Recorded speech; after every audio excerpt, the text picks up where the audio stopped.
The brush mask lift and stamp script gives you the ability to lift the brushing from one adjustment and apply it to another in the same photo. Here we have a brushed sharpen adjustment that has been applied to only the city skyline. We'd like to apply definition to that same area as well. Previously, we would have to open up definition and brush in the entire skyline. Now, with the script, we'll do a token brush just on one area of the photo, just enough so that I know I've got some type of mask. From here, we run the script, we select our source, which is sharpen, and then we select the adjustment for definition. When the script runs, Aperture shuts down, making sure the database is quiet, Aperture's caches have been flushed, the masks are copied, and then the script will relaunch Aperture, bringing it back to the foreground once everything is complete. And we now look at our definition mask.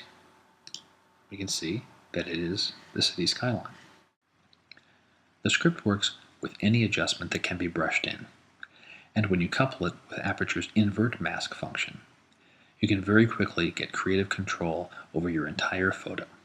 For example, in this case, let's polarize the sky. Now normally, again, I would have to brush in everything in the sky if I were to do this. But using the brush mask lift and stamp, I'll do a token brushing, and then once again run my script. I'll source from sharpen and stamp to polarize. Again, Aperture will shut down, the mask is copied, and Aperture is brought back to the foreground when complete. Now here, certainly we don't want polarization on the city skyline, which is what our mask was copied from. Now we can invert, and the polarization is applied to only the sky.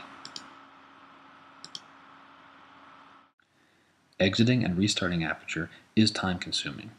Therefore, it's best to think about what adjustments you want to lift and stamp and do them all in one step. Let's use this same example of applying definition to the skyline and polarization to the sky. We'll grab definition, a token brushstroke to give ourselves a mask, the same for polarization, and then we run the script, selecting sharpen as our source mask. Now with the command key held down, I can select multiple adjustments to stamp the mask to. Again, Aperture will shut down, the masks are copied into place, and Aperture restarts. Our last step, in polarize, we want to invert that mask. The brush mask lift and stamp script will work with any adjustment that can be brushed in, any of the quick brushes, and any of the adjustments that can be brushed in. I'm sure that you'll find this script will save you lots of time when your photo calls for detailed masking work.